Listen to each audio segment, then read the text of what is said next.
जय। श्री जगदम्बे मैया की जय। श्री उमापति महादेव की जय। श्री बालाजी महाराज की जय। लखदातार की जय। बोल साची दरबार की जय।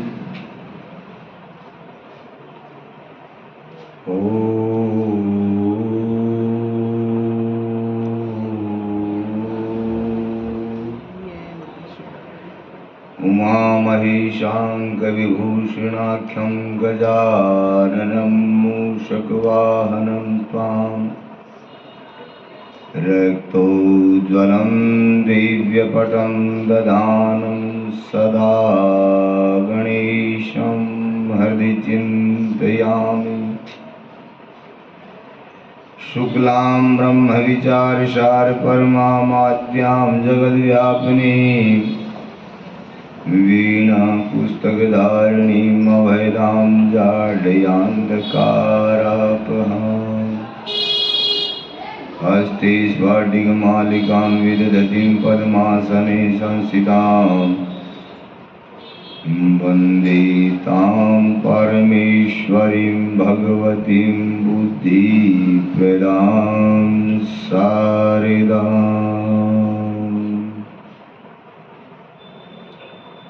वंशी विभूषित करा नवनीरदाभात पीतांबराधरुण बिंबफलाधरोष्ठात् पूर्णेन्दु सुंदर मुखादर विंद नेत्रा कृष्णात् परं किमपि तत्त्वमहं न जाने। नमोस्तुते व्यास विशाल बुद्धे फुल्लारविन्दायतपत्रनेत्रे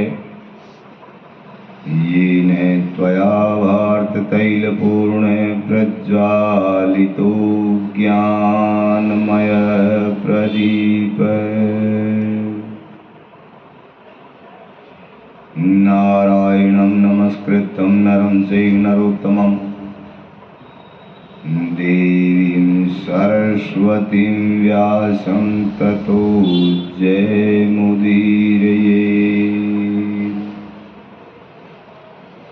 भक्ति भक्त भगवंत गुरु सतुर्नाम वपुए इनके पद वंदन किए नासते विघ्न अनेक। कृष्ण शिवा शिव शारदा गणपति यमुना गंग व्यास और सुखदेव मुनि बंदौ ईश भुजंग। सर्वमंगल मांगल्ये शिवे सर्वार्थ साधिके शरण्ये त्र्यंबके गौरी नारायणी नमोस्तुते। सत्कीर्तिर्विमला यशसु कविता पांडित्यमारोग्यता वादी वाक्पटुता कुले चतुर्धा गाम्भीर्यमक्षोभिता प्रागल्भं प्रभुता गुणे निपुणता यस्य प्रसादात् भवेत् तं वन्दे शिवरूपिणं निजगुरुं। सर्वार्थसिद्धिप्रदम्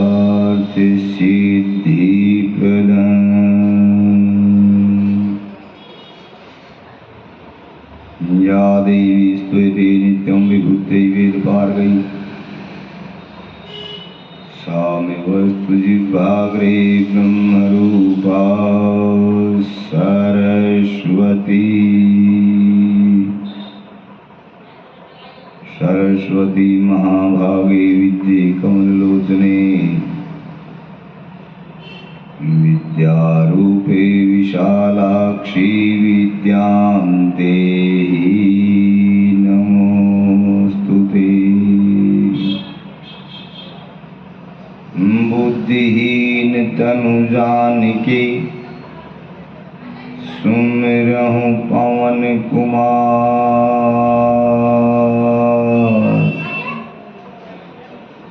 बल बुद्धि विद्या देहु मोहि हरहु कलेश विकार।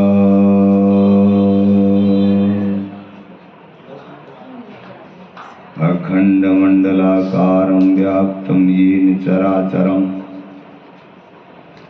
तत्पदं दर्शितं येन तस्मै श्री गुरुवे नमः। अज्ञानतिमिरान्धस्य ज्ञानाञ्जनशलाकया चक्षुरुन्मीलितं येन तस्मै श्री गुरुवे नमः। गुरु ब्रह्मा गुरु विष्णु गुरुदेवो महेश्वर गुरु साक्षात् परब्रह्म तस्मै श्री गुरुवे नमः। प्रेम से बोलिए श्री सतगुरुदेव भगवान की जय। श्री पुराण पुरुषोत्तम भगवान की जय। श्री बालाजी महाराज की जय। माँ भगवती जगदम्बे मैया की जय। सच्चिदानंद भगवान की जय। बोलिए सभी देवी देवताओं की जय। पितृदेव भगवान की जय। लखदातार की जय। सच्चे दरबार की जय।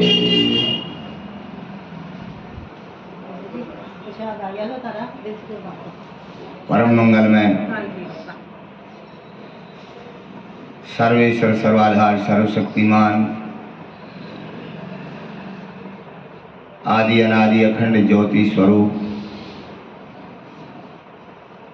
रोम रोम में रमण करने वाले यत्र तत्र सर्वत्र तत्व रूप से विराजमान देवादिदेव आदि गुरु भगवान शिव कुल गुरु श्री हनुमान जी महाराज,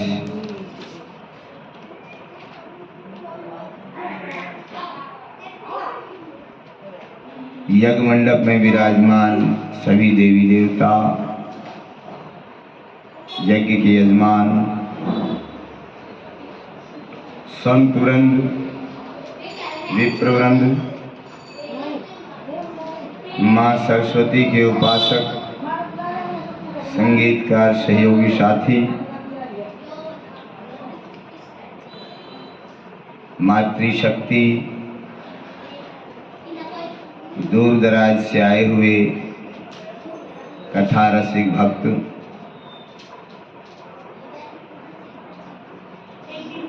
और सभी संत भक्तों के हृदय में विराजमान सच्चिदानंद भगवान के चरणों में कोटि कोटि नमन। आइए आज श्रीमद् देवी भागवत महापुराण के चतुर्थ दिवसीय कथा आपको श्रवण कराई जाएगी। तृतीय दिवसीय कथा में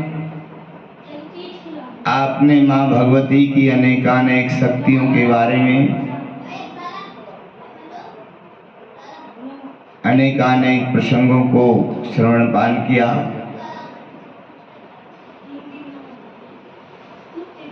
आइए ये माँ भगवती जगदम्बा की वांगमयी मूर्ति, तरण तारिणी, कली कल्मषहारिणी, श्रीमद् देवी भागवत अमृतमयी गंगा में हम सभी एकाग्र भाव से सराबोर होते हुए अमृतमयी कथा में प्रवेश करते हैं। आइए अपने तन मन को एकाग्र भाव से माँ भगवती के चरणों में समर्पित करते हुए माँ भगवती के चरणों में अपने आप को समर्पित करते हुए अमृतमयी कथा का रसास्वादन करेंगे। बोली जगदम्बे मैया की जय।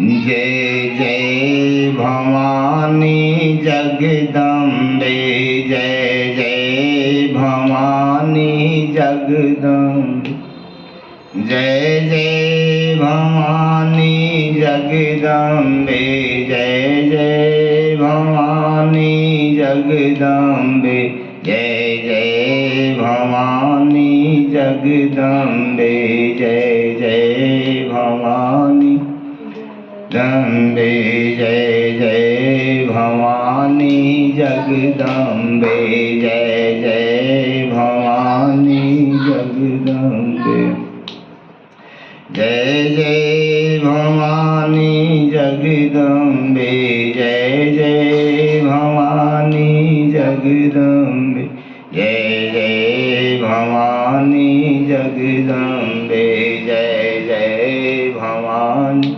जगदम्बे। बोली जोता वाली माँ की जय, शाकंभरी देवी की जय। बोली श्री आदि शक्ति माँ भगवती जगदम्बे मैया की जय। आइए श्री सूत जी महाराज सोनकादि 88,000 ऋषियों को ये कथा नैमिषारण्य तीर्थ में सुना रहे हैं और यही कथा श्री वेद व्यास जी महाराजा परीक्षित के पुत्र जन्मेजय को ये कथा श्रवण पान करवा रहे हैं, जो कथा आप सभी आप अपने इस धर्म प्रांगण में श्रवण पान कर रहे हैं। जैसे ही व्यास जी ने जन्मेजय से बताया कि पूरी सृष्टि में माँ भगवती की शक्ति का ही संचार है और इसी की कृपा से पूरी सृष्टि संचालित है, माँ की शक्ति से ही पूरी सृष्टि में क्रमबद्ध कर्म हो रहे हैं। जैसे ही हर जगह माँ की शक्ति का वृतांत सुना, तब जन्मेजय ने कहा, गुरुदेव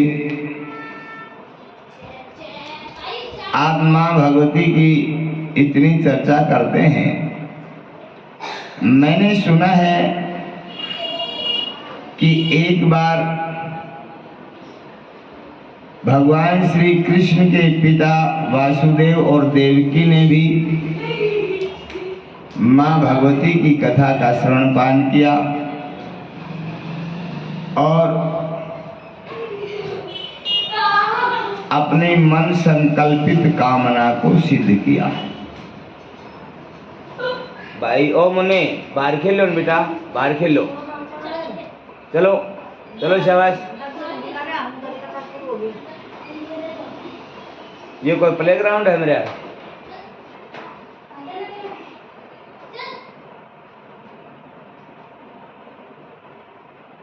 बोली जगदम्बे मैया की जय।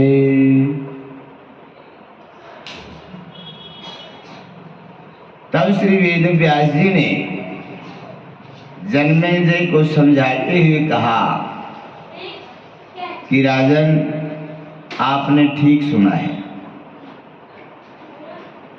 एक बार द्वारिका में भगवान रुक्मिणी जी के साथ बैठे हैं, आपसी वार्तालाप चल रही है। माँ भगवती रुक्मिणी ने प्रभु से पूछा कि प्रभु, मैंने एक चर्चा सुनी है, क्या कि आपके माथे के ऊपर मणि की चोरी का लांछन लगा हुआ है।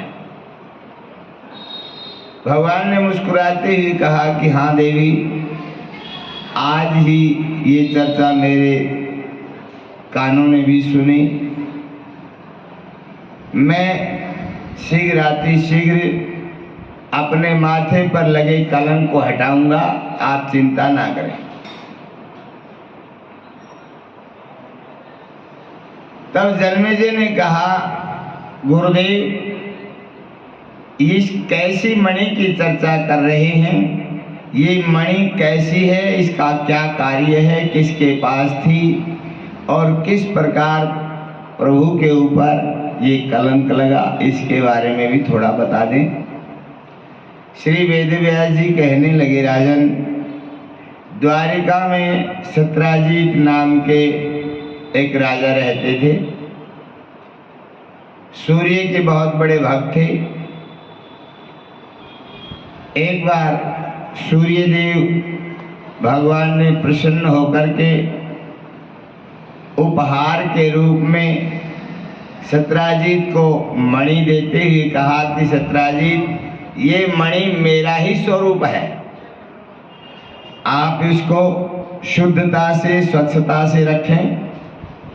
ये मणि हर रोज आपको अपने भार से 8 भार स्वर्ण प्रदान करती रहेगी। सत्राजित ने मणि को ग्रहण किया, अपने गले में मणि को धारण करके भगवान सूर्य नारायण को प्रणाम करके द्वारिका में आ रहे थे। इधर भगवान श्री कृष्ण अपने सहयोगियों के साथ, मंत्रियों के साथ द्वारिका में मंत्रणा कर रहे थे, विचार विमर्श कर रहे थे। उसी समय सत्राजित के मन में भाव आया कि क्यों न इस मणि को लेकर के मैं पहले प्रभु के पास ही जाऊं और सबको बताऊं कि देखो, मैं भी किसी से कम नहीं हूं, मेरे पास भी भगवान सूर्य की मणि उपलब्ध है। इस प्रकार से सत्राजित सभा में आ जाते हैं। सभी ने देखा, मन में विचार आया कि शायद सूर्य भगवान ही द्वारिका में आज प्रवेश कर गए हैं। लेकिन भगवान श्री कृष्ण ने कहा कि ये सूर्य भगवान की मणि है। अब जैसे ही मणि के बारे में चर्चा हुई, भगवान श्री कृष्ण ने कहा, सत्राजित, ये एक दिव्य मणि है और ये मणि हर रोज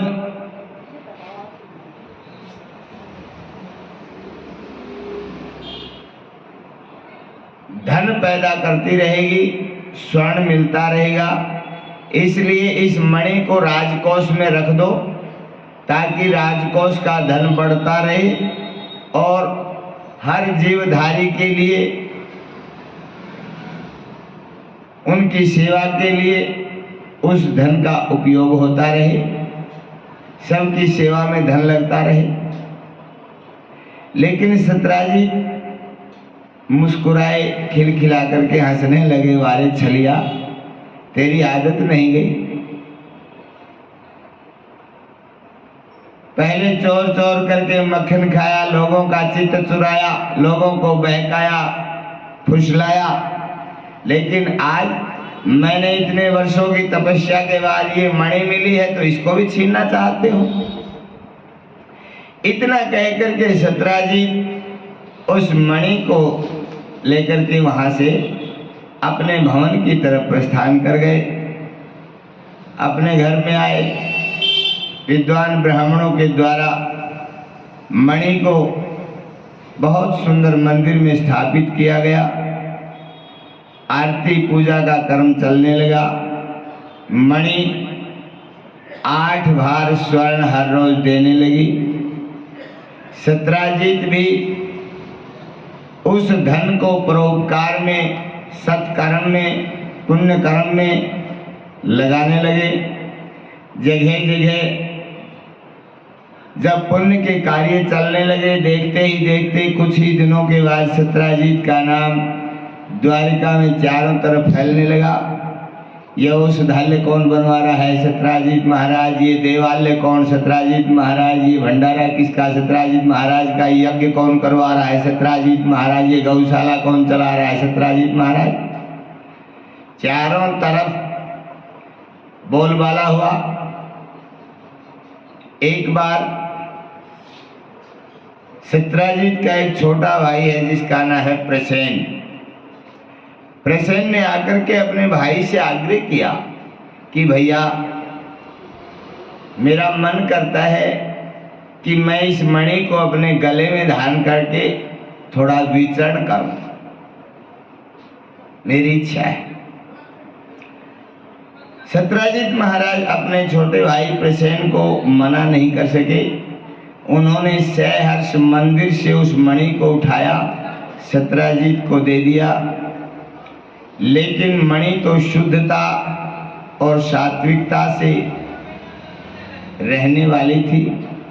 प्रसेन ने मणि को धारण किया, अपने घोड़े के ऊपर सवार हुए और शिकार खेलने के लिए जंगल में चले गए।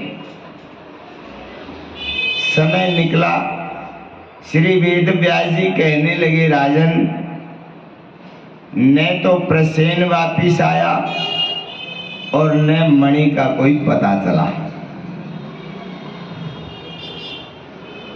अब एक बार सत्राजीत अपनी धर्मपत्नी के साथ घर में बैठे हैं। पत्नी ने बार बार कहा, देखो, मेरा छोटा देवर प्रसेन मेरे पुत्र के समान था, मैं बड़ा प्यार करती थी और आपको बिल्कुल भी चिंता नहीं। उसे 3 दिन हो गए हैं, उसकी कोई खोज खबर नहीं है। वो कहाँ है, भूखा है, प्यासा है, कैसे है, न तो उसका पता चला है न मणि का पता चला है। अब वो पता नहीं है भी नहीं है, तरह तरह की बातें करने लगे। तब सत्राजीत ने अपनी पत्नी से कहा कि मेरा तो संदेह है कृष्ण के ऊपर, क्योंकि जब मुझे मणि मिली थी तब कृष्ण ने इस मणि को लेने के लिए एक चाल चली थी, लेकिन मैंने मना कर दिया। उन्होंने कहा था इस मणि को राजकोष में रखो। मैं क्यों रखूं? हो सकता है वो छलिया है और उसने हमारे साथ भी छल किया है। उस मणि को कहीं न कहीं दबा करके रखा है और प्रसेन की उसने हत्या कर दी है। हो सकता है प्रसेन को मार करके मणि को कहीं छुपा दिया हो। अब ये बात देखते ही देखते द्वारिका में चारों तरफ फैल गई।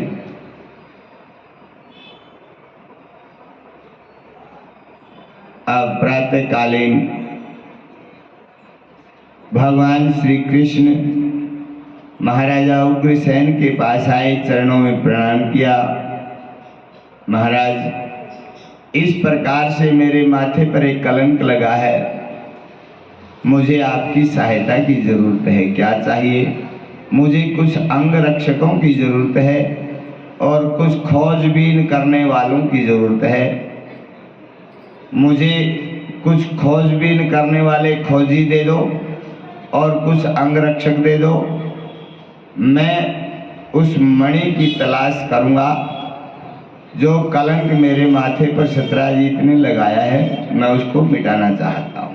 उग्रसेन ने कहा अच्छी बात है, अगर आप दोषी नहीं हैं तो आपने करना चाहिए। भगवान श्री कृष्ण कुछ अंगरक्षकों को लेकर के, खोजियों को लेकर के सत्यराजीत के पास आए। सत्यराजीत को साथ लिया, मणि को ढूंढने के लिए निकल पड़े। अनेक स्थानों पर ढूंढा लेकिन कोई पता नहीं चला। जंगल में प्रवेश हुआ। बहुत दूर जाने के बाद मणि का कहीं भेद न लगा। एक बूढ़ा मंत्री साथ में था, बुजुर्गों का अनुभव होता है। उसने देखा दूर पहाड़ी की एक तलहटी में, वहां पर कुछ कौवे, कुछ चील, गिद्ध उड़ रहे हैं और शियार, कुत्ते भौंसने की, लड़ने की आवाज सुनाई दे रही है। उसने कहा कि महाराज उस तरफ चलना चाहिए, शायद कुछ पता लग जाए। सभी वहां पर गए तो क्या देखा, वहां तो प्रसेन का और घोड़े का अस्थि पिंजर पड़ा हुआ है। मांस को तो कौवे और चीलों ने नोच लिया था, लेकिन उसके वस्त्रों से, कुछ चिन्हों से पता लगा कि ये प्रसेन का ही शव है, ये घोड़ा इसी का है। लेकिन ये तो मरे पड़े हैं, मणि नहीं है। मणि कहाँ गई? जब दाएं बाएं देखा तो खोजबीन करने वाले खोजियों ने कहा महाराज इसका वध किसी सिंह ने किया है और सिंह के अगले पंजे में मणि का निशान है, इसलिए सिंह उस मणि को लेकर के चला गया। सिंह जिस रास्ते गया था उस सिंह के पद चिन्हों को देखते हुए आगे बढ़े, लेकिन आगे गए तो क्या देखा, वो शेर भी मरा पड़ा है लेकिन मणि नहीं।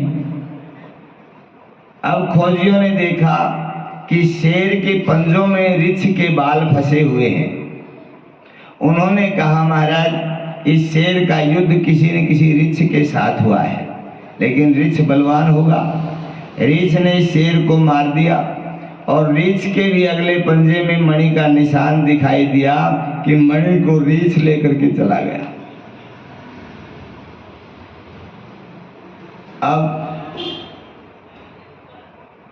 अब रीछ के पद चिन्हों के साथ जो है आगे बढ़े।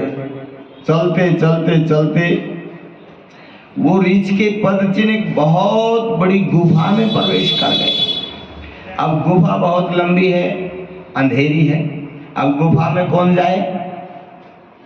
सब ने मना कर दिया। भगवान ने कहा कलंक मेरे माथे पर लगा है, मैं अंदर जाऊंगा और तुम 12 दिन तक मेरा इंतजार यहाँ करना। खाने पीने की, रहने की सारी व्यवस्था राजकोष से करवा दी गई और भगवान श्री कृष्ण गुफा में प्रवेश कर गए। श्री व्यास जी कहते हैं राजन 12 दिन निकल गए लेकिन कोई खोज खबर नहीं आई। वो बाहर बैठे इंतजार कर रहे हैं। इधर 12 दिन बीतने के बाद घर में आए, हताश, उदास, निराश, सबके मुंह सूखे हुए हैं। देवकी वसुदेव को पता चला, महाराज उग्रसेन को पता चला कि इस प्रकार से वो गुफा में गए थे, वापिस आए नहीं। अब जिसका अपना कोई गायब हो जाता है तो बुरे बुरे ख्यालात मन में आते हैं, पता नहीं क्या हो गया होगा, बचा भी है कि चला गया।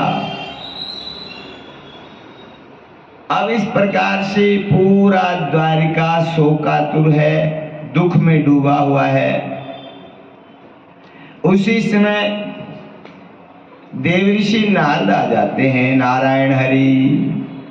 वासुदेव देवकी ने नारद जी को प्रणाम किया, चरणों का पखारण किया, करवत प्रार्थना करने लगे। देवऋषि आप तो त्रिकालदर्शी हैं, आप हमें बताएं हमारा पुत्र कहाँ है, वो जीवित भी है कि नहीं। तो नारद जी तो शायद बताने ही आए हों। नारद जी ने कहा, वासुदेव,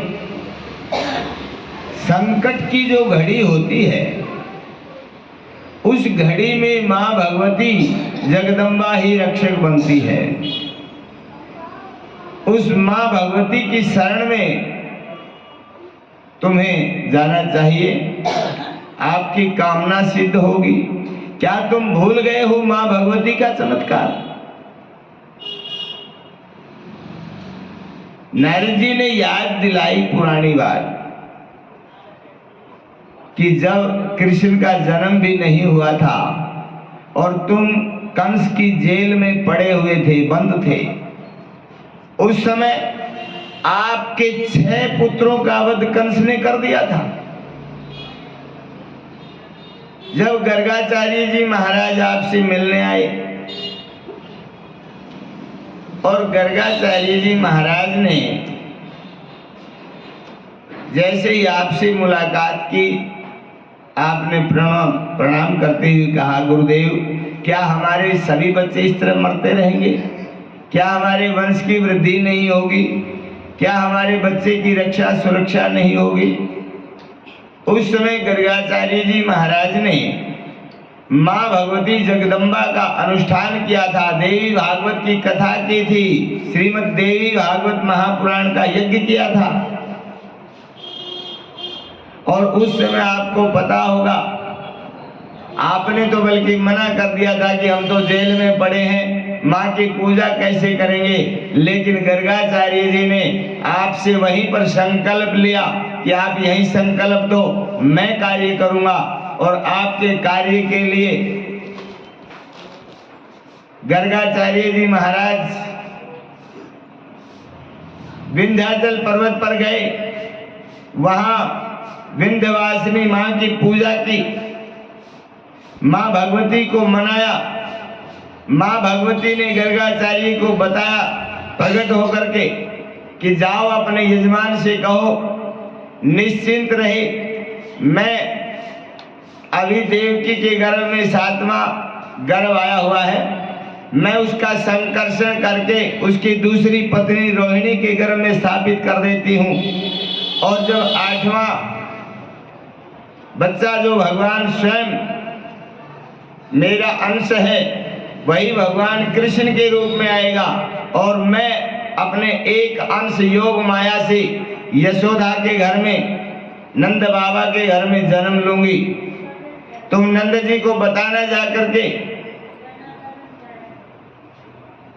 कि जब बच्चा जन्म ले उसी समय मेरा जन्म होगा गोकुल में, तो इस बच्चे को उठा करके नंद भवन तक पहुंचा दे और मुझे उठा करके उनको सौंप दें। जैसे ही बच्चे को उठा करके चलेंगे, अपने आप बेड़ियां खुल जाएंगी, जेल खुल जाएगी, पहरेदार सो जाएंगे, आपका कोई आपके कार्य में व्यवधान नहीं होगा। और जैसे ही मैं जेल में आऊंगी उस समय तुरंत जो है बेड़ियों का बंधन लग जाएगा, मेरी चिल्लाहट से कंस बौखलाएगा, बौखला करके वो आएगा और जब मुझे मारना चाहेगा तब मैं उसी समय आकाश में विलीन होकर के अष्टभुजी देवी का रूप धारण करके उसे अवगत कराऊंगी, कंस तेरे मारने वाला पैदा हो चुका है। इतना कह करके मैं पुनः इसी विंध्याचल पर्वत पर आकर के विराजमान हो जाऊंगी। ये सारी बातें माँ भगवती विंध्यवासिनी दुर्गा देवी ने गर्गाचार्य को बताई। गर्गाचार्य जी महाराज वापिस आए, आकर के देवकी वसुदेव को जेल में सारा वृतांत बताया कि माँ प्रसन्न है, आपका संकल्प सिद्ध होगा। देव ऋषि नारद ने कहा, वसुदेव, क्या उस समय तुम्हारे पुत्रों की रक्षा माँ ने नहीं की? आपके बड़े पुत्र बलराम की रक्षा भी की, आपके छोटे पुत्र कृष्ण की रक्षा भी की, नहीं तो 6 पुत्र तो कंस ने मार दिए थे। और जब से माँ की शरण में तुम गए उसके बाद 2 बच्चे हुए, दोनों बच्चे आपके जीवित हैं, सुरक्षित हैं, तो आज माँ को क्यों भूल गई? आज भी माँ का अनुष्ठान करो, माँ की कृपा होगी। माँ एक तो माँ होती है, माँ एक ऐसी है जो बच्चे की छोटी सी पुकार को सुन लेती है, छोटी सी गुनगुनाहट को सुन लेती है। अब जैसे ही नारद जी ने ये बताया, उसी समय श्री वासुदेव जी ने गर्गाचार्य जी अपने जो कुल पुरोहित हैं उनको याद किया। गर्गाचार्य जी आए, चरणों में मस्तक रख करके प्रणाम किया। गुरुदेव, ये संकट का समय है, हमारा पुत्र गया था मणि का पता लगाने, लेकिन उसका कोई पता नहीं है। आपने पहले भी, इसके जन्म से पहले भी आपने माँ भगवती का अनुष्ठान किया था, तो उसकी प्राण रक्षा हुई। आज भी कोई उपाय करिए ना, ताकि हमारा पुत्र सकुशल घर आ जाए। गर्गाचार्य जी महाराज प्रसन्न हुए कि माँ भगवती की शरण में तो सारा अच्छा ही अच्छा होता है राजन। जो इसकी शरण में आ जाता है तो सब सकुशल होता है, किसी प्रकार का अनिष्ट नहीं होता। जब हम माँ से मुंह मोड़ लेते हैं तब कोई अनिष्ट को रोक नहीं सकता, लेकिन जिसके ऊपर माँ का आशीर्वाद होता है तो उसके आसपास भी कोई अनिष्ट नहीं आता। इतना कह करके गर्गाचार्य जी ने वहीं पर श्रीमद् देवी भागवत महापुराण यज्ञ का संकल्प लिया और पूरा परिवार वहां पर बैठ करके श्रीमद् देवी भागवत महापुराण की कथा श्रवण करने लगा। यज्ञ शुरू हुआ। इधर श्री वेद व्यास जी कहते हैं, राजन, जैसे ही भगवान ने गुफा में प्रवेश किया, बहुत लंबी गुफा थी, गुफा में देखा आगे प्रकाश दिखाई दिया। भगवान को यकीन हुआ कि मणि तो यही है, और आगे बढ़े तो क्या देखा कि उस गुफा में एक बालिका उसके प्रकाश में खेल रही है, आनंद ले रही है, उस प्रकाश का आनंदित है। और इस प्रकार से जैसे ही प्रभु आगे बढ़े, नव आगंतुक की आहट उस खेलती हुई बालिका ने सुनी, तो गुफा की बाहर की तरफ देखा, एक पुरुष को आते हुए। जैसे ही देखा, जोर से चिल्लाई, और उस बच्चे की चिल्लाहट को सुनकर के वहीं पास में सोए हुए ऋक्ष महाराज जामवंत जी सहसा खड़े हुए। देखा क्या बात है, बालिका ने इशारा दिया कि कौन है। अब ऋक्ष महाराज ने, जामवंत जी ने आओ देखा ना ताओ झपट पड़े और युद्ध प्रारंभ हुआ। व्यास जी कहने लगे, राजन, रात दिन युद्ध चलता रहा, 28 दिन निकल गए।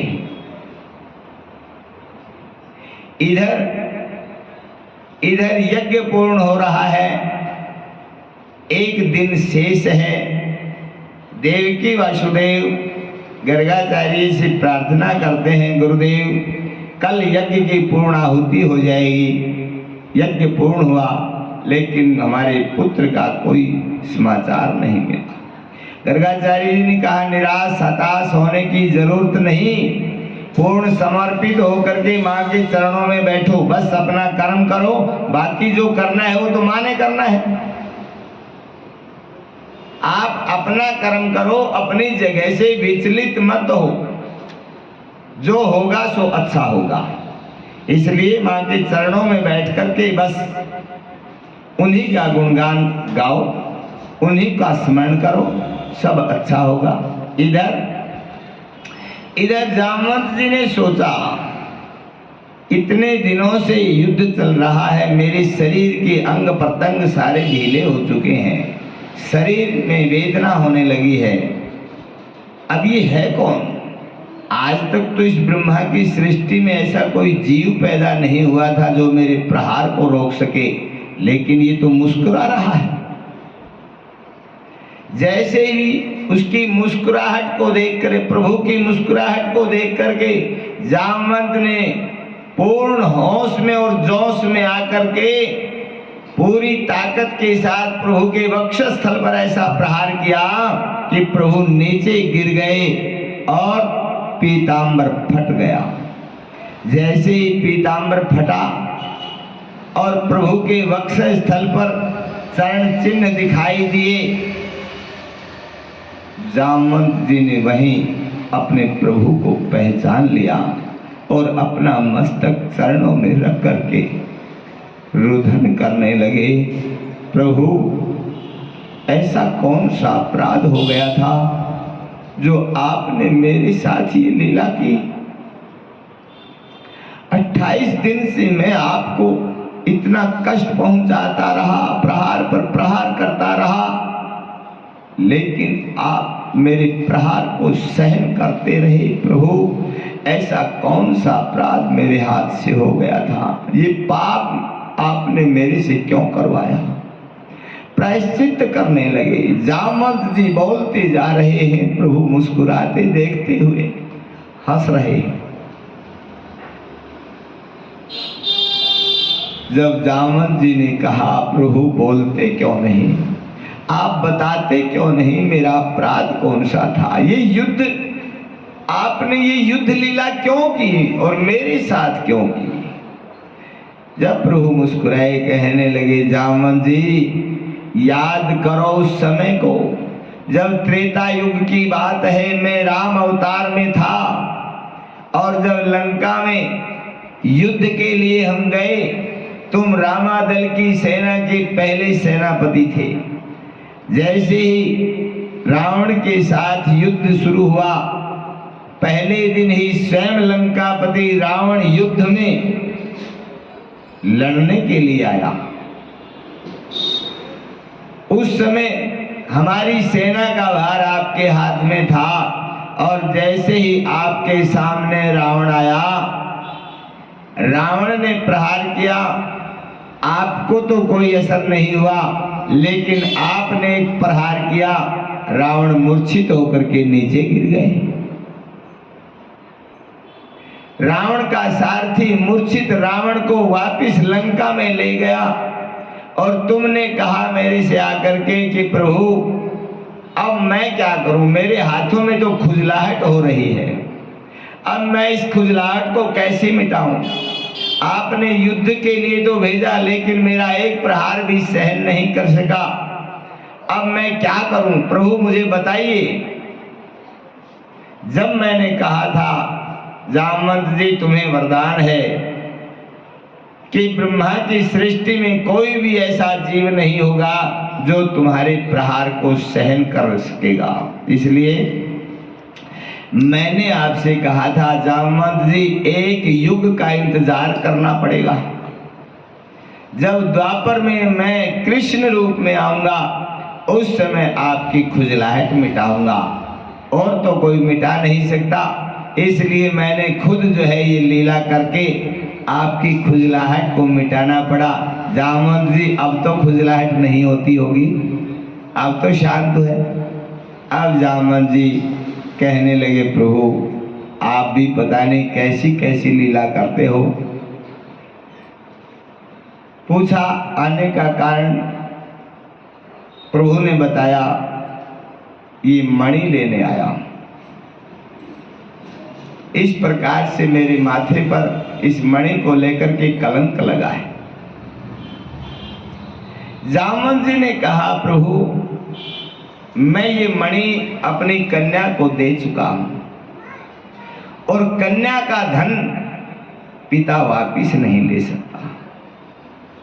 अब इस मणि के ऊपर तो मेरी कन्या का अधिकार है।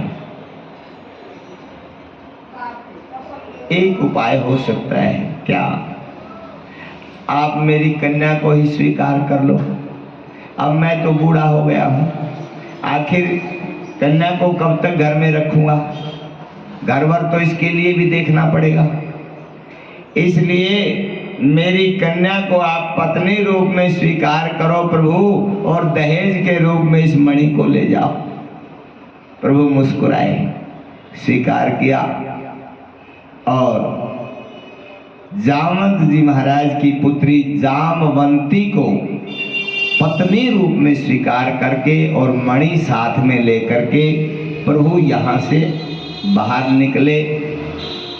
इधर यज्ञ पूर्ण हुआ, और यज्ञ पूर्ण हुआ, पूर्णाहुति के लिए पूरा परिवार खड़ा हुआ है। गर्गाचार्य जी महाराज वेदोक्त मंत्रों का उच्चारण कर रहे हैं।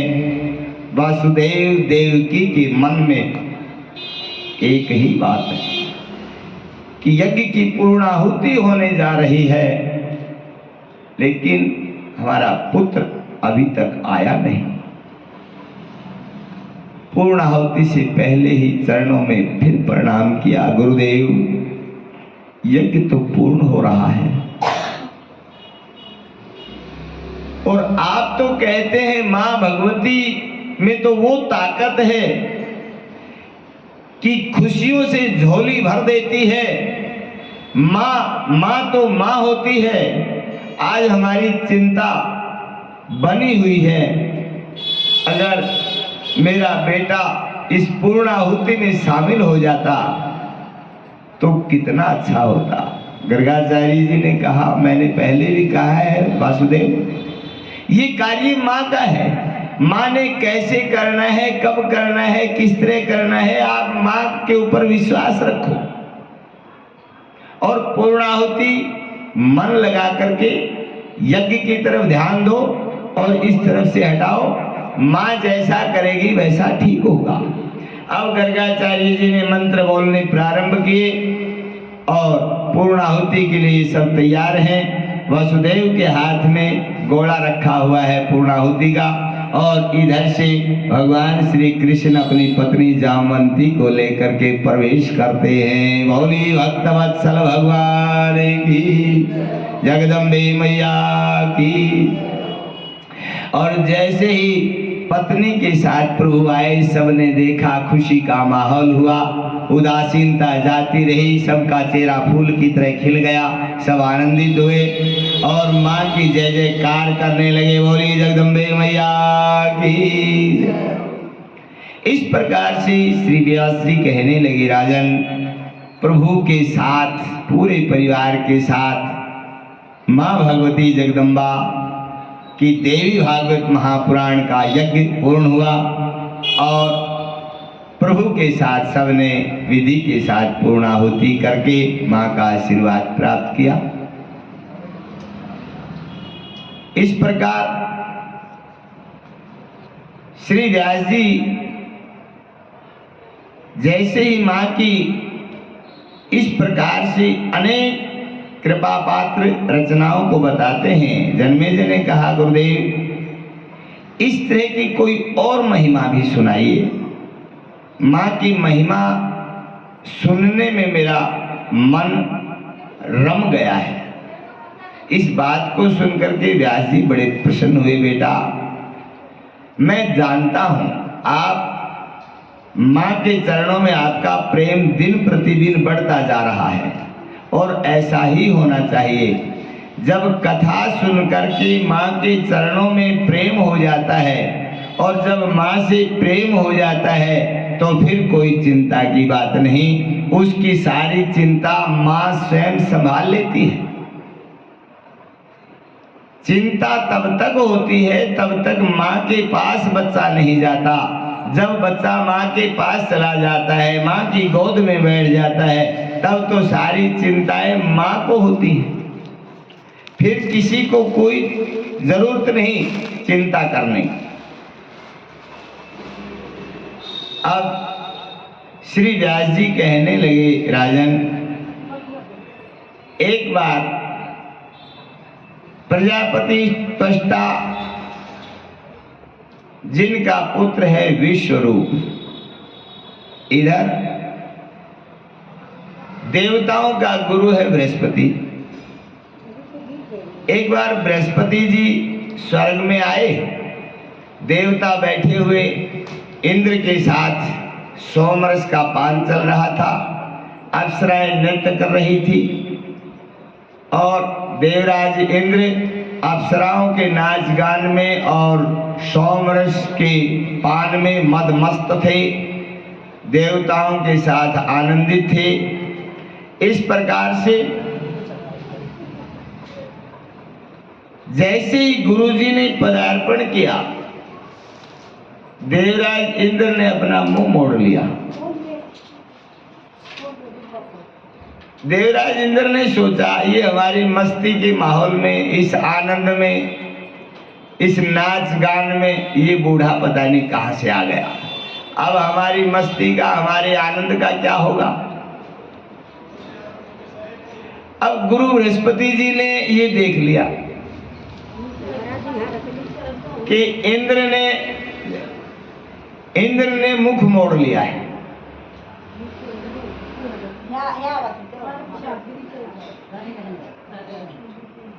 अब गुरुजी ने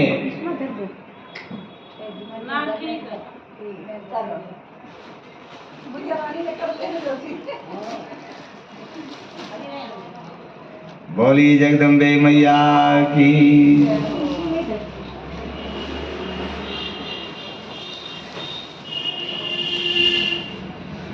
अब व्यास जी कहने लगे, राजन, गुरुजी वहीं से वापस मुड़ गए और गुरुजी ने देखा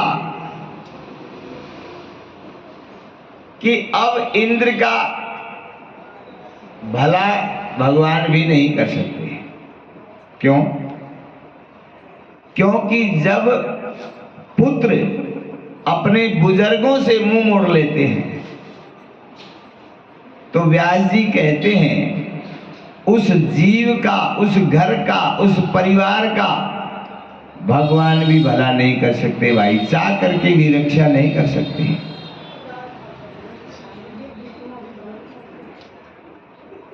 गुरुजी वहीं से प्रस्थान कर गए।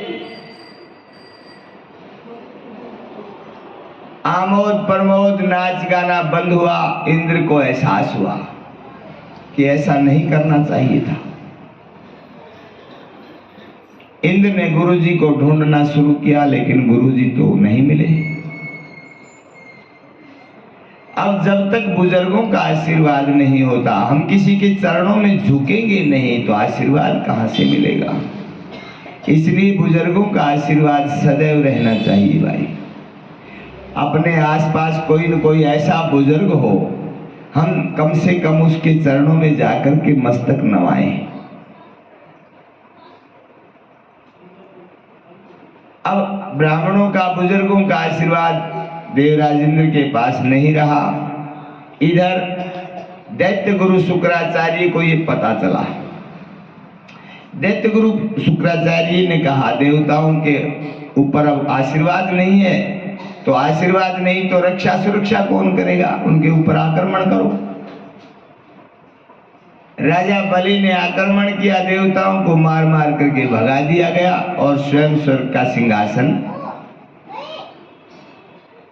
राजा बलि ने स्वीकार किया, स्वयं इंद्र बन करके बैठ गए।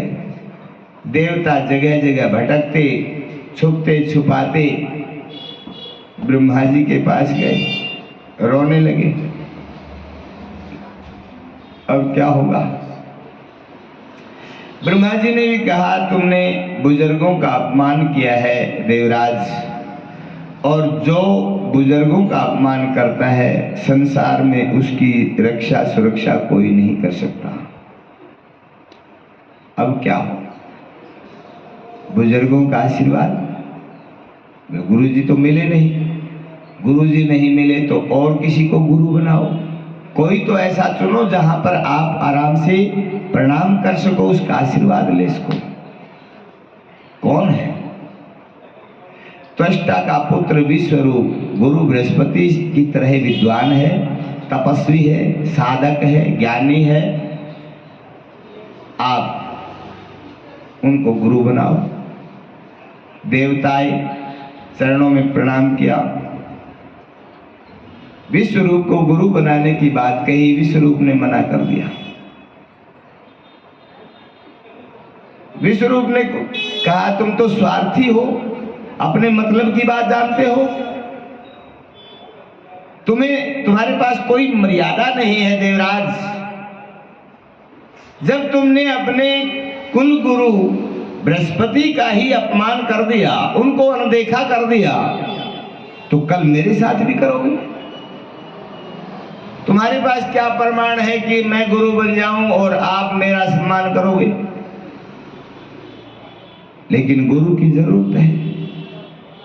और जो स्वार्थी आदमी होता है उस समय चाहे उससे कितने भी शर्तें मनवा लो, ये करूंगा, ये करूंगा, ये सब हाँ कर देगा, क्योंकि उसे जरूरत है।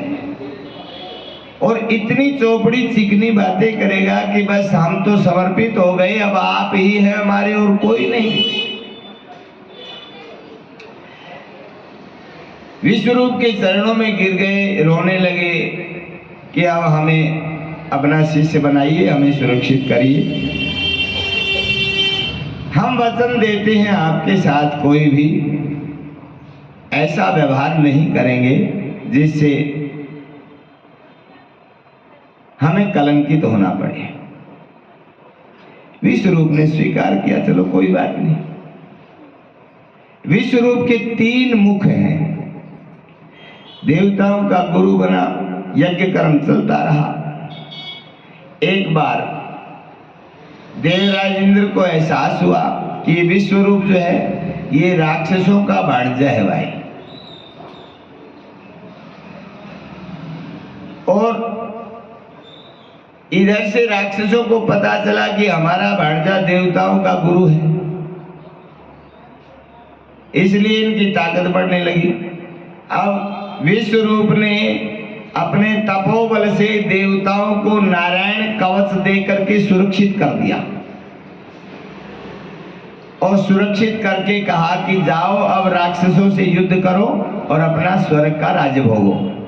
अब नारायण कवच से सुरक्षित हुए, गुरु जी का आशीर्वाद हुआ, उस ताकत से देवताओं ने फिर राक्षसों के साथ युद्ध किया और राक्षसों को मार करके भगा दिया गया। पुनः देवराज इंद्र स्वर्ग के ऊपर आरूढ़ हो गए। स्वर्ग में यज्ञ चलने लगा। इधर राक्षसों को पता था कि हमारा भांजा इनका गुरु बन गया। अब रास्ता निकाला तो राक्षस भी ऐसे ही है, अपनी बहन के पास आए, विश्वरूप की मां के पास। इतने वर्षों से आज तक याद नहीं किया, लेकिन आज जरूर तो आ गई।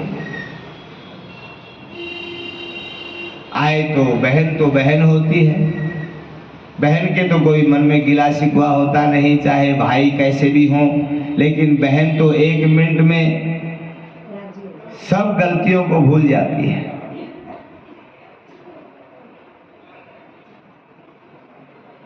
अब बहन को भी पता होता है भाइयों की प्रवृत्ति कैसी है, पीहर की प्रवृत्ति कैसी है। मौन होकर के, कड़वी घूंट पी करके, ऊपर से चाहे दिखाने के लिए हंसती मुस्कुराती हुई अपने परिवार में आराम से जीवन यापन करती है, लेकिन कभी अपने पीहर वालों की बुराई नहीं करती है। इतने वर्षों से आज तक बहन को याद नहीं कि आज राक्षस आए, जरूर थी। आकर के राम राम नमस्कार हुआ, बहन ने बड़ा स्वागत किया, आओ भाई, बहुत वर्षों में दर्शन दिए। अरे बहन क्या करें, आपको तो पता है इतने कामों में बिजी रहते हैं, आप ही कम से कम आ जाया करो, कभी आती जाती नहीं, आपने भी आना जाना बंद कर दिया। अब हम तो याद तो बहुत करते हैं, लेकिन क्या करें, संसार में 70 काम होते हैं, कभी इधर के कभी इधर के, कम से कम आप तो आ जाया करो। आप भी यहीं पर हमारे बहनों के साथ जब तब में बैठी रहती हो, हैं, कभी तो संभाल लिया करो भाइयों को। अब बस मीठी चिकनी चौपड़ी बातें करके बहन को खुश किया। आने का कारण पूछा, बहन देखो अब हमारा भांजा विश्वरूप जो है देवताओं का गुरु है, रोज यज्ञ करता है, देवताओं के निमित्त आहुति डालता है, देवताओं की ताकत बढ़ रही है, हम कमजोर हो रहे हैं। तो बहन थोड़ा सा बस एक कार्य करो ना, हमारे भांजे से कह दो, यज्ञ तो रोज करता ही है, बीच बीच में हमारी आहुति भी देता रहे, ताकि हमारी ताकत भी बनी रहे। बहन ने कहा, देखो ये तो विश्वासघात होगा, और विश्वरूप तो विद्वान है, वो ऐसा करेगा भी नहीं। उन्होंने कहा, तो बहन आप किस लिए हैं, आप कहोगे तो करेगा, करेगा क्यों नहीं। बहन ने कहा, अरे मैं माँ हूं, मैं बच्चे को गलत रास्ता क्यों दिखाऊंगी। माँ तो बच्चे को अच्छा रास्ता दिखाती है। अब बच्चा कोई सीखने के लिए बाहर थोड़ी जाता है, घर में ही तो सीखता है। घर में हम कैसे रहते हैं, किसकी चुगली करते हैं, किसकी ओट में रहते हैं, किससे बचा करके कुछ रखते हैं, किससे छुपाते हैं, किसके सामने कैसे बोलना है, ये सारा व्यवहार बच्चा देखता है। वैसा ही व्यवहार बच्चा करता है। अब माँ बाप जैसा व्यवहार करेंगे तो बच्चे भी वैसा ही करेंगे। माँ ने मना कर दिया कि मैं ऐसा अपने बेटे को गलत रास्ता नहीं दिखाऊंगी। तो अब राक्षस तो राक्षस थे, वो भी अपना कहना मनवाना है तो चाहे कुछ भी करो, चाहे ऊपर से दिखाने के लिए अश्रु प्रवाहित करने लगे। बहन अब देख लो आप ही, तू चाहती है तुम्हारे भाई अगर मर जाए, नष्ट हो जाए, दुखी हो जाए, तो हम मर जाएंगे और क्या करें। इतना कह करके झूठ मूठ के आंसू बहाने लगे। अब बहन तो बहन होती है, भाइयों के आंखों में आंसू नहीं देख सकती, चाहे भाई कितना भी दुष्ट हो। और बहन को पिघलते देर न लगी, उठ करके अपने पल्लू से आंसू पोंछ ले। भैया रो मत, रो मत, मैं ये आपके आंसू नहीं देख सकती। मैं कोशिश करूंगी, मनाने की कोशिश करूंगी। भाइयों ने कहा, तो ठीक है बहन, आप चाहोगी तो काम अवश्य होगा। इतना कह करके बहन ने हाँ भरी कि हाँ आपका काम हो जाएगा। तो ठीक है बहन, अपने भाइयों से भी थोड़ा प्रेम रखा करो, आते जाते रहा करो, क्या बात हो गई। ये तो ऐसे ही चलता रहता है, गिला शिकवा, छोटी मोटी बातें होती रहती हैं परिवार में, लेकिन आना जाना रखने से प्रेम भाव बनता है। इतना कह करके वो भाई तो चले गए। इधर एक दिन माँ ने विश्वरूप के पास संदेश भेजा, बेटा कई दिनों से मिलने नहीं आए, क्या माँ को भी भूल गए। संदेश मिला, विश्वरूप आज मिलने आते हैं। अब तक तो विश्वरूप एक ऋषि कुमार थे, ब्राह्मण पुत्र थे, लेकिन आज तो देवताओं के गुरु हैं। कोई देवता गुलाब का छिड़काव कर रहा है, इत्र का छिड़काव कर रहा है, कोई पुष्पों की वर्षा कर रहा है, कोई चंवर डुरा रहा है, कोई छत्र स्वर्ण का छत्र लेकर के चल रहा है। जयकारे हो रहे हैं, शंख ध्वनियां हो रही हैं, नगाड़े बज रहे हैं, गुरुदेव का सम्मान हो रहा है। और गाजे बाजे के साथ गुरुदेव आज अपनी माँ से मिलने आते हैं। जैसे ही आश्रम में आए, माँ ने देखा इतने देवता, मेरे बेटे का इतना स्वागत, लेकिन इन देवताओं के बीच में मैं अपना काम कैसे करूंगी। माँ ने योजना बनाई। जैसे ही विश्वरूप ने आकर के माँ को प्रणाम किया, माँ ने आशीर्वाद दिया, वहीं पर अपने बेटे को हृदय से लगाया, चूमने लगी, चाटने लगी, स्तनों में दूध प्रवाहित हुआ। सभी देवताओं को द्वार के ऊपर ही इशारा दिया कि यहीं बैठ जाओ, यहीं पर जलपान की व्यवस्था आपकी बनेगी। इतने दिनों में बेटा आया है, मैंने अपने हाथ से प्रसाद बनाया है, आओ बेटा मैं अपने गोद में बिठा करके तुम्हें प्रसाद खिलाऊंगी। माँ विश्व रूप को अंदर ले गई, देवताओं को बाहर रोक दिया। अब माँ ने आज मोदक बनाए हैं अपने हाथों से, चूरमे के लड्डू, बहुत सुंदर। पहले विशेष मिठाई और मिष्ठान चूरमा होता था भाई, और वो भी माँ के हाथ का। भाग्यशाली है वो जीव जिसको माँ के हाथ का ये प्रसाद, इसकी शब्दों से हम कुछ बता नहीं सकते। जो आनंद, जो मिठास, जो सुख माँ के पास बैठ कर के खाने में और माँ के खिलाने में जो आता है। माँ प्रसाद खिलाने लगी, अपने पास बिठा करके विश्वरूप को। विश्वरूप आनंदित हुए।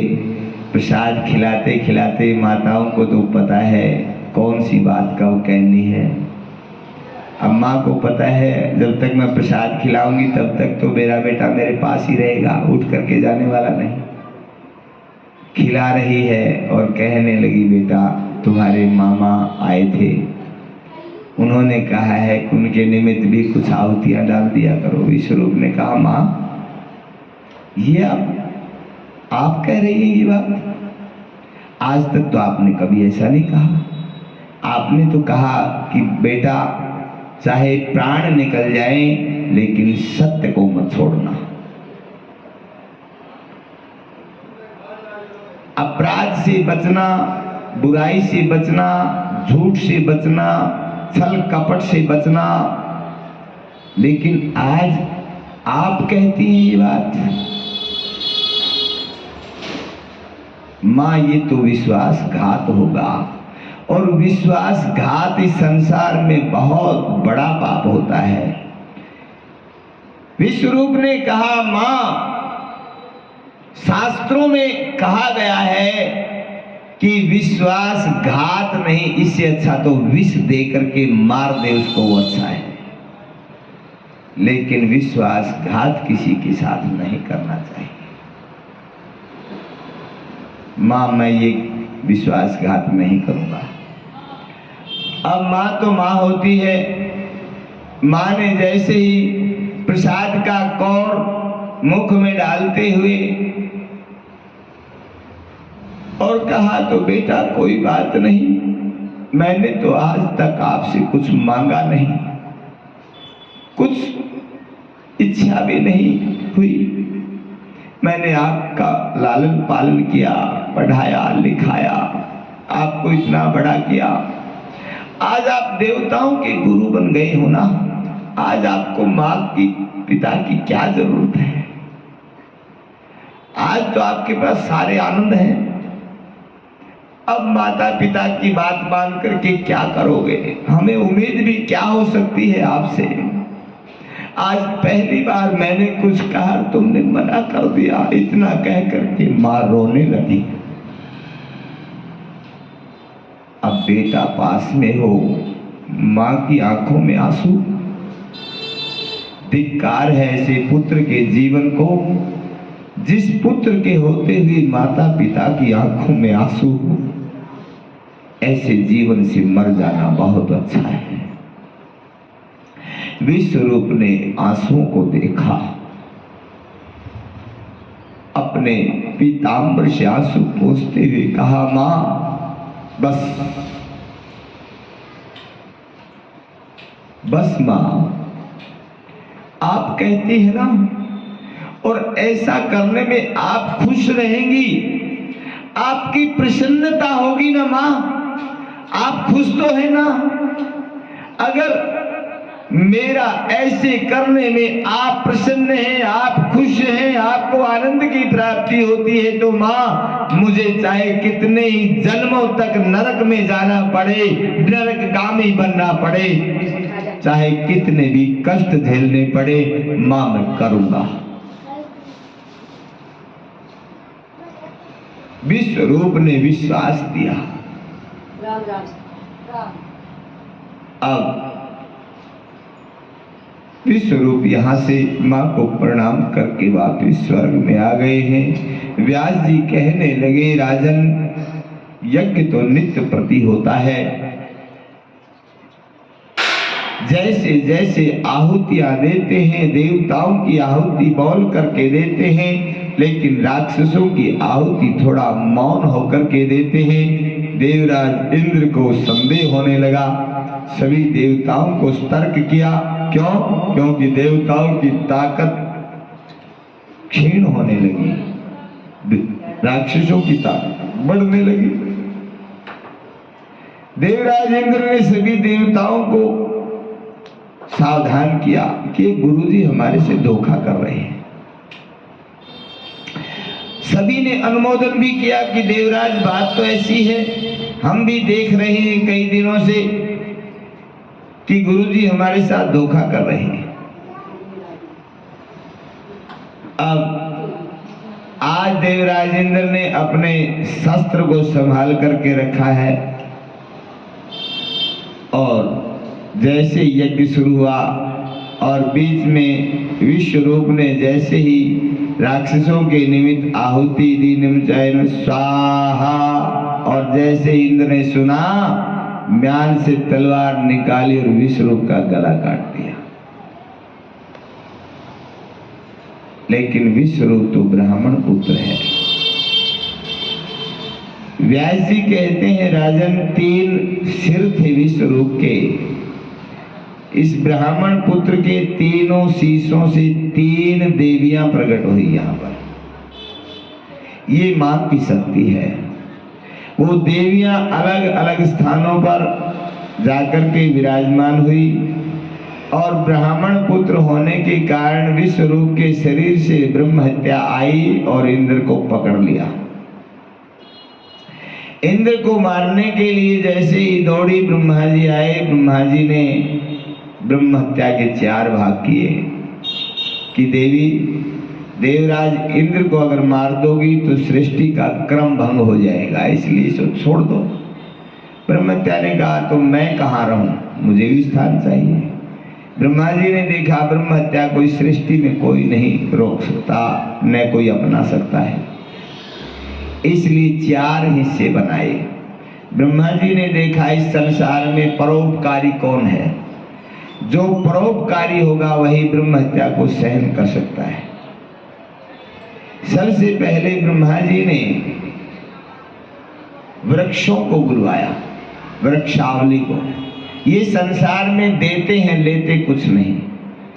चाहे किसी को पत्तों की जरूरत है, चाहे पुष्प की जरूरत है, चाहे फल की जरूरत है, चाहे छाया की जरूरत है, चाहे छाल की जरूरत है, जो भी आता है ले जाता है। चाहे कोई तोड़ता है, हिलाता है, वृक्ष कुछ नहीं बोलते, मौन होकर के सेवा करते हैं। ब्रह्मा जी ने इनको बुलाया, कहा कि ब्रह्म हत्या का एक हिस्सा आप ले लो। वृक्षावली ने कहा, ब्रह्मदेव हिस्सा तो ले लेंगे, कोई बात नहीं, लेकिन हमें भी तो कुछ मिलना चाहिए। मिलेगा। जो भी आपको ऊपर से काटेगा तो एक टहनी काटेगा तो 4 टहनी नीचे से फूट करके आएंगी। आप नष्ट नहीं होगे, आप फलते फूलते रहोगे। वृक्षों ने एक हिस्सा स्वीकार किया। वृक्षों के अंदर जो गोंद दिखाई देता है, ये ब्रह्म हत्या का प्रतीक है भाई। इसीलिए पहले संत महात्मा या तपस्वी ब्राह्मण गोंद नहीं खाते थे। आजकल तो ज़्यादा कथाएं बल्कि संतों के आश्रमों में ही होती हैं। अक्सर हमारे ऊपर प्रभु कृपा है, संतों के आश्रमों में ज़्यादा कथाएं होती हैं। जहाँ जाते हैं तो गोंद के लड्डुओं से ही स्वागत होता है। हर जहाँ भी जाते हैं तो गोंद के लड्डू हर स्थान पर मिलते हैं, लेकिन हम तो प्रणाम कर लेते हैं। लेकिन वहाँ पर सभी आजकल तो समय बदल चुका है। दूसरा, जल को, ये जल भी सबको शीतलता देता है, किसी से कुछ लेता नहीं। जल को बुलवाया, जल ने कहा मुझे क्या मिलेगा। ब्रह्मा जी ने कहा बहता हुआ जल सदैव पवित्र रहेगा। अब ये वरदान दिया। जल के ऊपरी भाग में जो काई आती है ये ब्रह्म हत्या का प्रतीक है। बुजुर्ग माताएं जानती हैं, जो पहले तालाबों में नदियों में स्नान किया करते, तो स्नान करते थे तो पहले ब्रह्म हत्या को हटाते थे, ऊपर से हटा करके फिर डुबकी लगाते थे। इसका यही मतलब था कि ब्रह्म हत्या को हटाओ पहले, फिर स्नान करो। तीसरा पृथ्वी को बुलवाया। ये पृथ्वी भी चाहे कोई आग लगाए, चाहे कोई गड्ढा खोदे, चाहे मकान बनाए, चाहे फैक्ट्री लगाए, कुछ भी करे, पृथ्वी आराम से मौन होकर के सब सहती रहती है, किसी को कुछ नहीं कहती। जिसने जो करना है सो करो। सोचा पृथ्वी भी कुछ लेती नहीं देती है। जो जिसको जरूरत है, चाहे मिट्टी ले जाओ, पत्थर ले जाओ, फसल उगाओ, फैक्ट्री लगाओ, कुछ भी काम करो, दुकान बनाओ, मकान बनाओ 20-20 मंजिल के, किसी को नहीं कहती कोई इतना बड़ा मत बनाओ। पृथ्वी ने कहा ब्रह्मदेव कोई बात नहीं, ब्रह्म हत्या का एक हिस्सा तो लूंगी, लेकिन मुझे क्या मिलेगा? ब्रह्मा जी ने कहा देवी, समय पाकर के आपकी गति भी बदलती रहेगी। आज 2 कौड़ी की जमीन है, वो समय पाकर करोड़ों की हो जाएगी। आपका स्वरूप बदलता रहेगा। आज जो बंजर भूमि है, जो किसी की कोई कीमत नहीं, वो स्वर्ण की तरह उसकी कीमत हो जाएगी। और आपका परिवर्तन होता रहेगा। जो आपको आपके अंदर जो गड्ढा खोदेगा, समय पाकर वो अपने आप बराबर हो जाएगा। पृथ्वी के अंदर जो सफेद फफूंदी दिखती है, जिसको नमकीन नोनी कहते हैं हम अपनी भाषा में, ये भी ब्रह्म हत्या का प्रतीक होता है। चौथा, ब्रह्मा जी ने देखा मातृशक्ति को कि ये भी संसार में देने के लिए ही आती हैं, लेने के लिए नहीं। जन्म से मृत्यु तक इनका पूरा जीवन त्याग में चला जाता है, परोपकार में चला जाता है। इनका अपना कोई स्वार्थ नहीं होता। कहीं जन्म होता है, पलती हैं, बड़ी होती हैं, लाड प्यार होता है, जहाँ दीवारों में भी इनकी किलकारियाँ समाई होती हैं, और एक दिन किसी भी अजनबी के साथ इनको जोड़ दिया जाता है, मौन होकर के चली जाती हैं।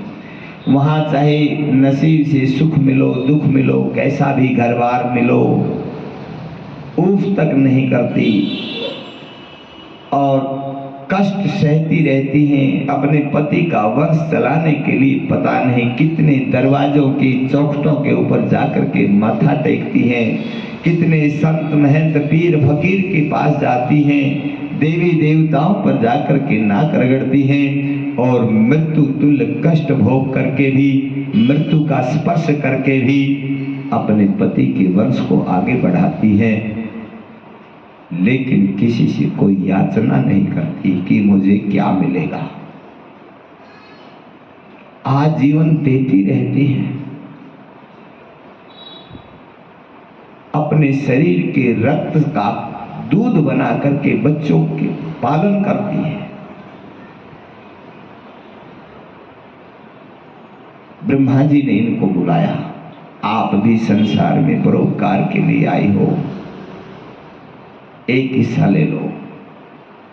मातृशक्ति ने कहा ब्रह्मदेव ले लेंगे, कोई बात नहीं, लेकिन हमें भी कुछ मिलना चाहिए। ब्रह्मा जी ने वरदान दिया कि जाओ, आपको सदैव पति सुख मिलता रहेगा, पति के साथ आनंदित रहोगी।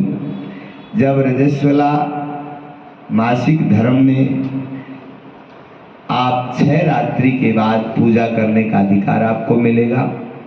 3 रात्रि तक एकांत रहना चाहिए, 4थी रात्रि में शुद्ध होना चाहिए, 5वीं रात्रि में भगवान का भजन, अपने देव पितरों का आशीर्वाद लेना चाहिए, बड़े बुजुर्गों को प्रणाम करना चाहिए, और 6ठी रात्रि में स्नान करके शुद्ध होकर आप पूजा पाठ करने के लायक हो जाते हैं, पूजा करनी चाहिए।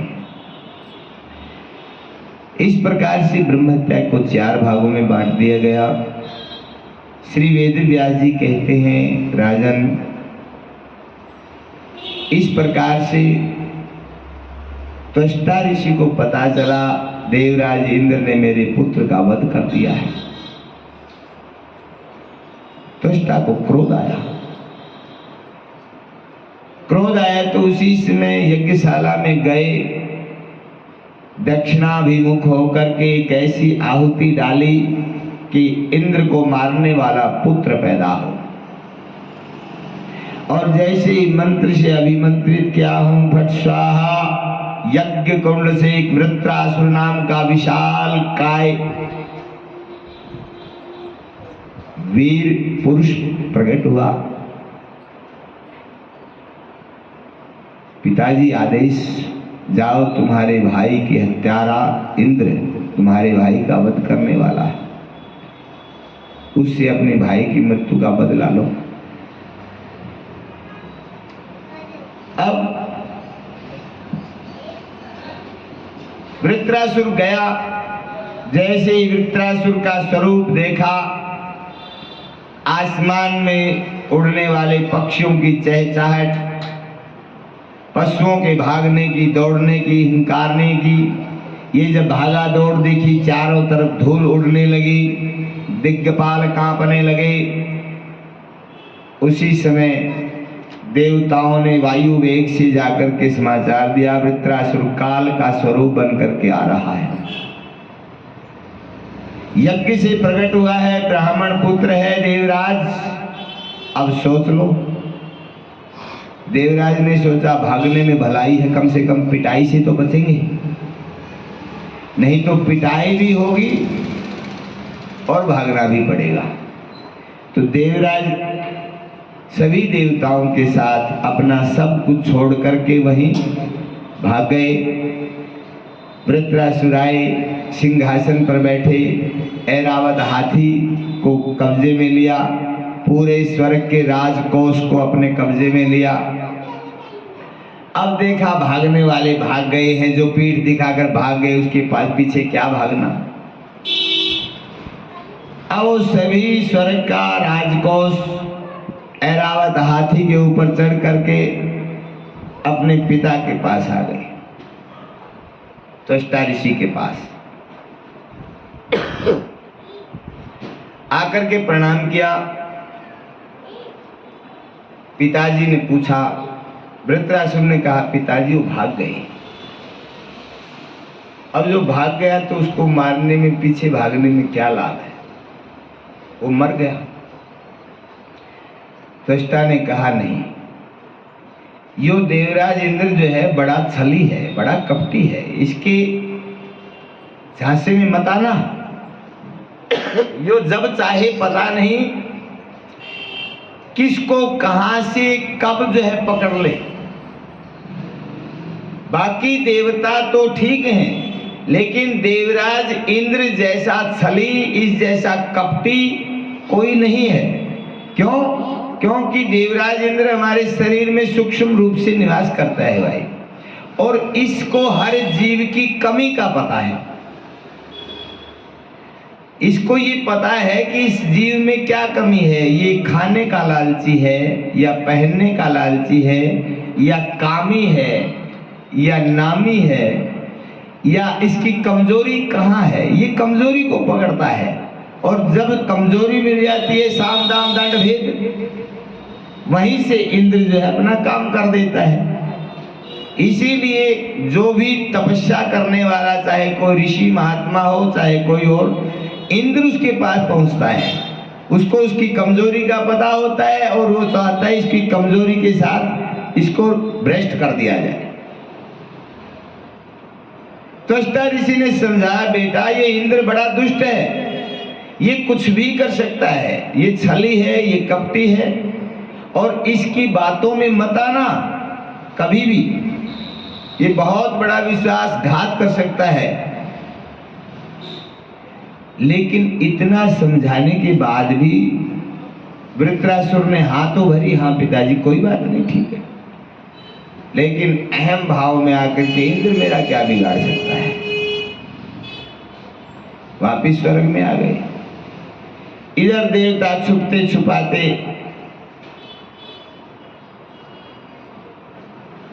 गुफाओं में, कंदराओं में अपना जीवन यापन करने लगे। वृत्रासुर ने स्वर्ग में बैठ करके आराम से एकांत में शांत रूप से जब देखा कि यहाँ कोई शोर शराबा नहीं, क्योंकि वहां तो कोई था ही नहीं, खाली था, आराम से बैठ करके भगवान का तप करना प्रारंभ कर दिया। हजारों वर्षों तक तप किया, तपस्या पूर्ण हुई, ब्रह्मा जी वरदान देने के लिए आ गए। वृत्रासुर ने वरदान मांगा कि न मैं किसी अस्त्र से मरूं, न शस्त्र से मरूं, न किसी लकड़ी से मरूं, न लोहे से मरूं, न कोई धातु मार सके, न लकड़ी मार सके, न कोई सूखे से मरूं, न गीले से मरूं। भाई कोई भी हथियार या तो सूखा होगा या गीला, उसने मना ही कर दिया कि कोई भी सूखी चीज, कोई भी, चाहे वो धातु की है, चाहे वो मिट्टी की है, चाहे किसी और चीज की है, मैं किसी सूखी चीज से ना मरूं और न किसी गीली चीज से मरूं। सारे रास्ते बंद किए, न यंत्र से मरूं, न तंत्र से मरूं। इस प्रकार से ब्रह्मा जी ने कहा तथास्तु, कोई बात नहीं। वृत्रासुर ने सोचा मैं तो अमर हो गया, निर्भय रहने लगा। इधर भगवान के पास छुपते छुपाते श्री हरि के पास देवता पहुंचे। भगवान ने कहा, अरे देवताओं, तुम बार बार अपराध करते हो, फिर रोते फिरते हो। देवराज ने कहा, प्रभु कोई बात नहीं, जो होना साथ होगा, कोई बात नहीं, आगे अपराध नहीं करेंगे। नहीं करोगे तो जाओ, अब तुम्हारे दिन अच्छे नहीं चल रहे हैं, शनि की 7.5 लगी हुई है, आराम से मौन रहो और जाकर के वृत्रासुर से संधि कर लो, मित्रता कर लो। अगर आप सुखी चाहते हो, आराम से जीवन यापन करना चाहते हैं, तो कम से कम आराम से तो जी सकोगे, नहीं तो वो मारेगा। इसलिए जाकर के उनकी शरण में चले जाओ और मित्रता का हाथ आगे बढ़ाओ, वो मित्र बन जाएंगे, कोई बात नहीं। इंद्र देवताओं के साथ आए, आकर के वृत्रासुर को प्रणाम किया। वृत्रासुर आनंदित हुए, सारे देवता मेरी चरण शरण में आए हैं। देवराज इंद्र ने कहा, दैत्यराज आप तो बलि हैं, आप जैसा बलि और हमारे जैसे अगर सेवक मिल जाए तो हम त्रिलोकी के ऊपर राज्य कर सकते हैं। इसलिए आप हमारे से मित्रता करो, हम सदैव आपके साथ हैं। आप जहां जाओगे, जो करोगे, जैसा करोगे, वहीं पर आपकी आज्ञा का आदेश, आज्ञा का पालन हम करते रहेंगे। वृत्रासुर ने कहा, ठीक है, कोई बात नहीं, मित्र बन गए। अब मित्र बन गए तो पहले तो दास थे, मित्र बन गए तो बराबर में आ गए। अब बराबर में आ गए तो बराबर में बैठ करके बहलाने लगे, फुसलाने लगे, तरह तरह की बातें, ये है वो है, बड़ाई कर करके, और इतनी बड़ाई की इंद्र ने कि वृत्रासुर को लेस मात्र भी ये आभास ना हो कि इंद्र के मन में कोई कपट है। लेकिन इंद्र इंतजार करता था कि कैसे मेरे कब्जे में आए, मैं कब इसका वध करूं, क्योंकि वध तब तक नहीं होगा तब तक तो स्वर्ग के सिंहासन पर बैठ नहीं सकता। और एक बार जो कुर्सी पर बैठ जाता है वो आराम से बैठ नहीं सकता। ये भी कुर्सी का एक लालच है। पहले वोटों में जीतने के लिए टेंशन, चिंता, दुखी, फिर जीत गया तो फिर मंत्री पद कैसे मिले उसके लिए भागा दौड़, मंत्री पद मिल गया तो फिर ये पद कैसे बचा रहे उसके लिए दुखी, अब अपनी कुर्सी कैसे बची रहे, ये दुख लगा रहता है। एक बार जो जीव कुर्सी पर बैठ जाता है वो आजीवन चैन से नहीं बैठ सकता। तो देवराज इंद्र को तो खटक रहा, रात दिन सिंहासन के ऊपर वो बैठा है। अब इसका वध हो तो बात बने। एक बार जब पूर्ण विश्वास से जीत लिया वृत्रासुर को ये हुआ कि इंद्र मेरा कुछ बिगाड़ नहीं सकता है, मेरा मित्र है और हर बात मेरे भले की भलाई की कहता है। जबकि पिताजी ने समझाया था कि इंद्र की बातों में मत आना। इंद्र पता नहीं कब किस स्थान पर कहाँ जो है आपके साथ कुछ भी कर सकता है। एक बार देवराज इंद्र के साथ वृत्रासुर घूमने के लिए निकल गए। घूमते घूमते समुद्र के किनारे से जा रहे थे। समुद्र के किनारे पर समुद्र के झाग इकट्ठे थे। बातों ही बातों में देवराज इंद्र उन झागों को देखते हुए वृत्रासुर को बहलाते फुसलाते हुए झागों को इकट्ठे करने लगा। और इकट्ठे कर करके वृत्रासुर ने सोचा कि देवराज इंद्र का मन है जैसे बच्चा खेलता है। लेकिन देवराज इंद्र को पता था कि इसने वरदान मांगा है, क्योंकि ब्रह्मा जी ने बता दिया था। तो ब्रह्मा जी से ये भी पूछा कि किस चीज से मृत्यु होगी। जब ब्रह्मा जी ने कहा जो समुद्र के झाग होते हैं वो न अस्त्र होता है, न शस्त्र होता है, न यंत्र होता है, न मंत्र होता है, न सूखा होता है, न गीला होता है, कैसा भी नहीं होता, उससे मृत्यु हो जाएगी।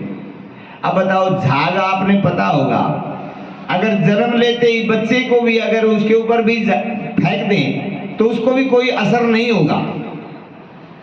लेकिन वो इतना बड़ा वीर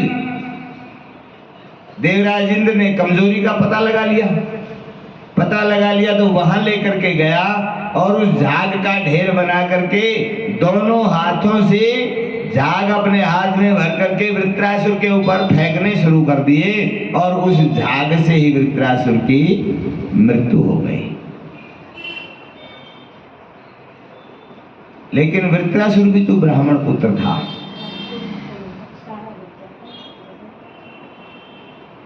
वृत्रासुर भी ब्राह्मण पुत्र था। ये भागवत में दूसरी तरह से कथा आती है। अगर भागवत में हम देखेंगे तो यहाँ पर देवता जाते हैं भगवान के पास। भगवान ने कहा कि कोई ब्राह्मण अपने शरीर का दान कर दे तो उससे वृत्रासुर का वध होगा।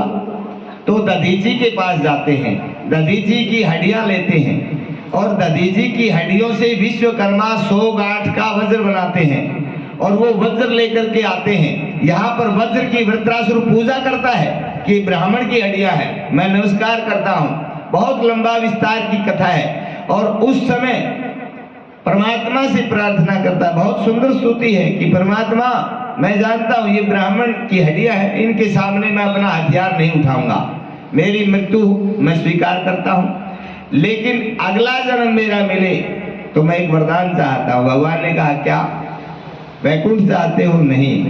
ब्रह्मा बनना चाहते हो? नहीं। इंद्र बनना चाहते हो? नहीं महाराज। क्या बनना चाहते हो? वृत्रासुर ने यहाँ कहा, अगला मेरा जन्म हो तो ऐसी कृपा करना मैं भगवान के भक्तों का भक्त बन जाऊं, यानी कि दासानुदास, जो भगवान के सेवक हैं मैं उनका सेवक बन जाऊं या उनका भी सेवक बन जाऊं। क्यों? वृत्रासुर को पता चल चुका था कि सीधा भगवान से मिलने की बजाय जो भगवान के भक्त हैं उनसे मिल लो, जल्दी बात बन जाएगी। तो भगवान के जो भक्त होते हैं उनकी सेवा जितनी होगी उससे परमात्मा जल्दी प्रसन्न हो जाते हैं। तो ये भागवत में दूसरी तरह का प्रसंग आता है। लेकिन देवी भागवत में ये प्रसंग अलग है। वहां वज्र के साथ मृत्यु होती है, यहाँ झाग से मृत्यु होती है। बिल्कुल विपरीत कथा है। लेकिन मैंने पहले बताया ये कल्प भेद के अनुसार कथाएं बदलती हैं भाई। किसी कल्प में किसी तरह, किसी कल्प में किसी तरह, सब अलग अलग है। तब वृत्रासुर भी ब्राह्मण पुत्र है और इंद्र को पता है। अब इंद्र तो सचेत हो गया था। जैसे ही वृत्रासुर का वध हुआ उस शरीर से भी ब्रह्म हत्या निकली। आगे आगे इंद्र, पीछे पीछे ब्रह्म हत्या। अब जाकर के इंद्र तो समुद्र में कमल की नाल के अंदर जाकर के छुप गया और भगवान का भजन करने लगा, मैया को याद करने लगा और नवार्ण मंत्र का जप यहाँ पर इंद्र ने किया। ओम ऐं ह्रीं क्लीं चामुंडाई विचे, इस मंत्र का सतत जप करने लगा और ब्रह्म हत्या चारों तरफ मंडराने लगी। कभी तो निकलेगा। इधर इंद्र का पता नहीं चला, इंद्र का इंद्रासन खाली पड़ा है। देवताओं ने ब्रह्मा जी से कहा कि महाराज इंद्रासन तो खाली है, अब जब सिंहासन खाली हो तो शत्रु राजा तो कभी भी आक्रमण कर सकता है, इसलिए हमें कोई राजा की जरूरत है, हमारा कोई राजा दो। ब्रह्मा जी ने कहा मृत्यु लोक में जाओ, राजा नहुष है, वो भी देवराज इंद्र की तरह बड़े ताकतवर हैं, और उनको लेकर के आओ। देवता मृत्यु लोक में आए, यहाँ से राजा नहुष को लेकर के गए, स्वर्ग का राजा बना दिया। अब गद्दी का नशा, पद का तो नशा एक विशेष होता है। राजा नहुष ने बैठते ही सबसे पहले चारों तरफ देखा, पता चला इंद्र यहाँ पर है नहीं, इंद्र की पत्नी है सची, और सची बहुत सुंदर है। सची के बारे में नहुष ने सुना और सुनकर के इतने आकर्षित हो गए कि कामासक्त हो गए कि सची मुझे अभी मिलनी चाहिए। उसी समय सची के पास एक पत्र लिख करके भेज दिया महल में, गुप्तचर के द्वारा एक राजदूत पत्र लेकर के आया। सची ने पत्र को पढ़ा, कांपने लगी, मेरी सतीत्व का क्या होगा। लेकिन सोचा इस आपत्ति के समय, विपत्ति के समय तो कोई ब्राह्मण देवता ही काम आ सकता है। अपने कुल गुरु बृहस्पति को याद किया, गुरुजी प्रकट हुए, गुरुजी के चरणों में प्रणाम किया। गुरुजी बहुत बड़ा संकट आ गया है, क्या बात है बेटी बताइए।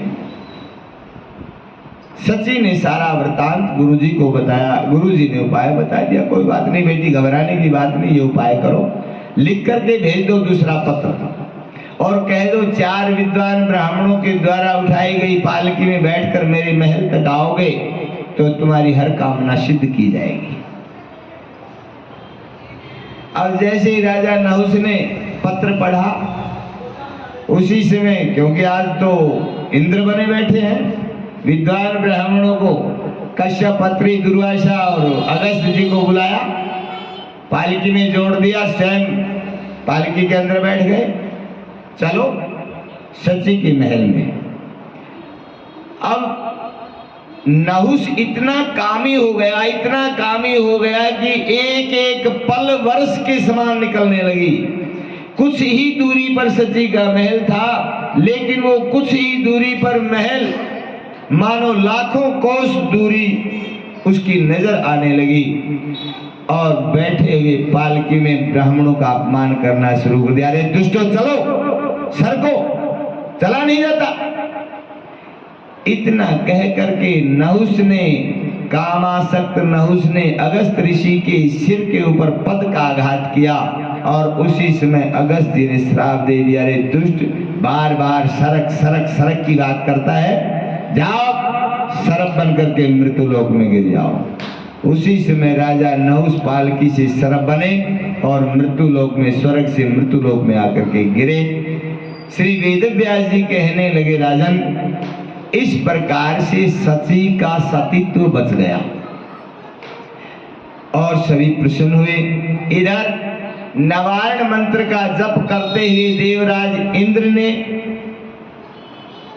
ब्रह्म हत्या को शांत किया, क्योंकि जप में ताकत है भाई। कोई भी दोष है वो जाप से, पूजा से उसकी निवृत्ति हो जाती है।